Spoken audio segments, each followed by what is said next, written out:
Ya, kita lanjutkan dengan menutup dengan Kanada balsam. Jadi ini setelah dari pewarnaan eosin, pewarnaan tunggal eosin, lalu kita masukkan dulu ke alkohol 70%.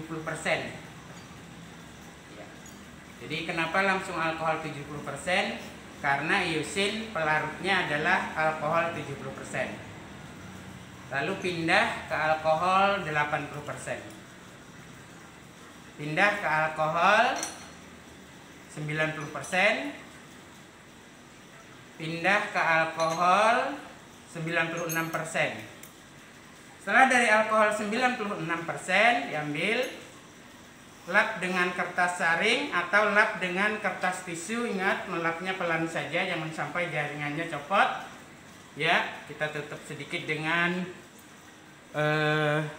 kertas tisu atau kertas saring, tekan pelan. Ya, sudah selesai. Lalu diambil jaringannya bersama dengan kaca bendanya, masukkan ke silol. Ya. Masukkan ke silol selama 10 menit. Ya, kita tunggu 10 menit. Setelah kita tunggu 10 menit, kita siapkan Kanada balsamnya. Ya. Angkat dari silol setelah 10 menit, letakkan di bawah, di dasar supaya tidak goyah. Tarik kaca penutup ya. Tetesi dengan Kanada balsam. Ya, setetes. Setelah ditetesi dengan Kanada balsam, kita siap tutup ya. Bagaimana cara menutupnya? Cara menutupnya adalah dengan kemiringan 45 derajat. Tarik sampai dasarnya menyentuh Kanada balsam. Ya. Baru lepaskan. Ya, selesai. Tunggu sampai mengering dan ini preparatnya sudah awet ya, bisa dipakai bertahun-tahun, berpuluh-puluh tahun selama tidak pecah. Ya. Kemudian kita lanjutkan dengan preparat kedua, pewarnaan dengan hematoksilin. Ya. Pewarnaan dengan hematoksilin ini dari pewarnaan pewarna hematoksilin. Seperti kita ketahui, pewarna hematoksilin pelarutnya adalah air. Sehingga hematoksilin disebut sebagai pewarnaan aquosa, ya. Karena pelarutnya air, maka pertama-tama kita masukkan ke Aquades. Ya.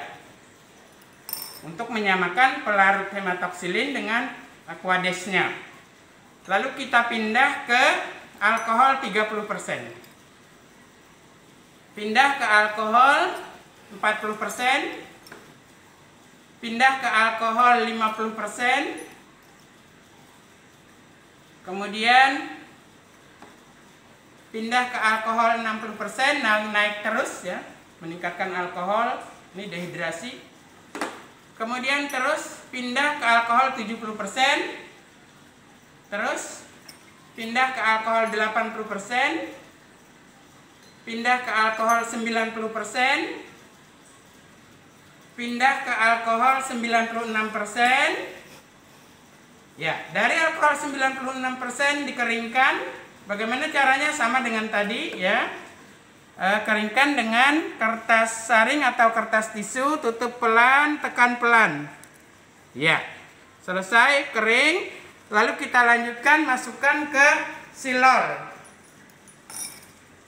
Tunggu 10 detik. 10 menit. Tunggu 10 menit. Setelah 10 menit kita angkat dari silol dan tidak perlu dikeringkan ya. Ya, kenapa? Karena pelarut Kanada balsamnya silol. Ya, kita ambil setetes Kanada balsam, ya. Tutup dengan kata penutup, caranya sama dengan tadi ya. Dengan kemiringan 45 derajat, tarik supaya cairan Kanada balsamnya menyebar di dasar atau di kaki gelas penutup, lalu lepas. Ya. Nah, tidak ada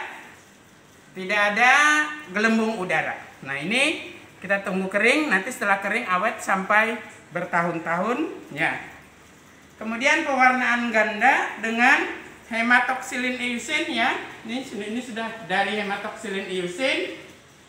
Dari hematoksilin eusin terakhir kan kemarin hematoksilin ya. Nah, terakhir kemarin hematoksilin, setelah waktu kita warnai eusin dulu ya. Eusin dulu lalu hematoksilin, terakhirnya adalah hematoksilin. Sebentar ya. Kita lihat pewarnaan dengan hematoksilin eusin, karena kemarin terakhirnya adalah eusin dan eusin pelarutnya adalah alkohol 70%, maka kita masukkan dulu dengan alkohol 70% supaya sama pelarutnya dengan eusin. Ya. Terus pindah ke alkohol 80%.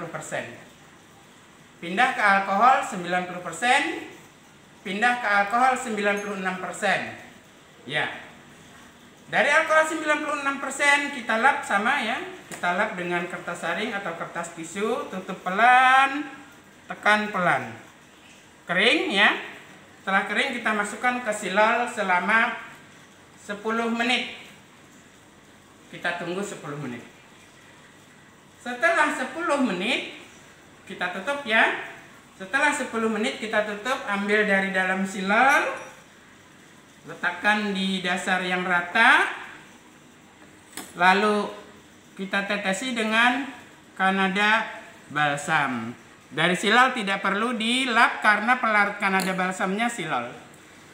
Sama tadi, posisi 45 derajat, tarik sampai dasarnya menyentuh Kanada balsamnya, lalu lepas. Nah, selesai.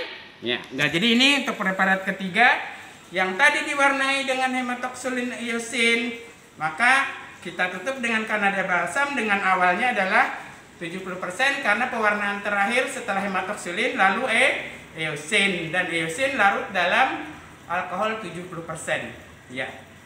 Demikian tadi selesai semua tahapan kita proses pembuatan jaringan dengan metode irisan jaringan dengan metode parafin ya. Dengan metode parafin kita bisa lalu nanti ini siap untuk diamati, untuk mengamati struktur jaringannya masing-masing ya. Selamat mencoba ya, semoga sukses.